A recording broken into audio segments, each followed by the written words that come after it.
Graças a Paz, meus amigos, trago hoje uma palavra de Deus. Hoje quero meditar aqui no livro de Romanos 11:36.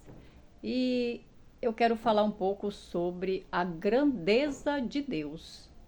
A grandeza, né, desse Deus tão poderoso. E diz assim: porque dele e por ele e para ele são todas as coisas. Então Deus, gente, ele é a fonte de todo o poder. O Senhor, ele é a fonte de todas as coisas. Tá certo? O Senhor é a fonte. Eu estava pensando, eu meditando aqui nessa palavra e eu pensando numa fonte de água. A fonte de água, né, uma nascente, né, ali onde, né, nasce ali, dependendo daquela nascente, a intensidade da água, né?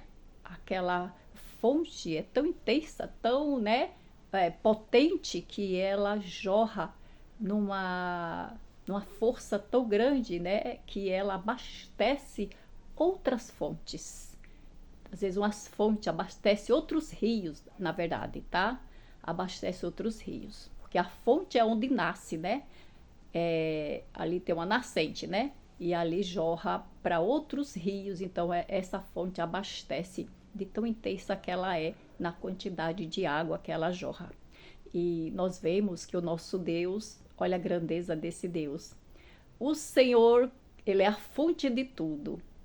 E ele sendo a fonte de tudo, ele não abastece apenas alguns rios, como essa fonte que eu falei, né? O Senhor abastece toda a terra. O Senhor abastece todo o universo, né? Com tudo que Ele tem, com a fonte que Ele é, Ele abastece as nossas vidas, gente, de paz, de alegria, de tranquilidade, de felicidade, de força, de ânimo, de santidade, de justiça, de poder, de autoridade. O Senhor abastece a vida de todos com tudo que Ele tem, porque o Senhor, Ele tem tudo de bom para mim e para você.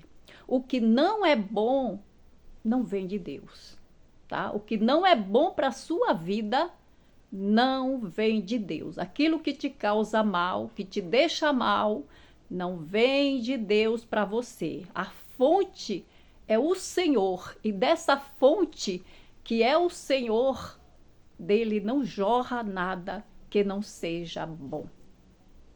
E louvado seja o nome dele. Tá certo? O Senhor é a fonte de tudo que é bom.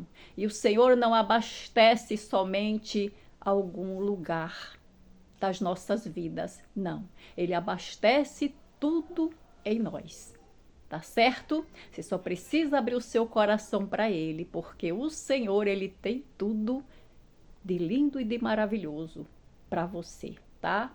Então o Senhor, ele é a fonte, ele é a origem, tá? De tudo, tá certo? O Senhor tanto é o criador e como ele é o sustentador, tá? Ele criou e ele sustenta o que ele criou, e o que ele fala ele também sustenta, porque o Senhor é fiel e poderoso, tá bom, gente? Esse Deus é poderoso, ele é a fonte de tudo nas nossas vidas. Vamos ficar com esta palavra. Que Deus te abençoe em nome de Jesus.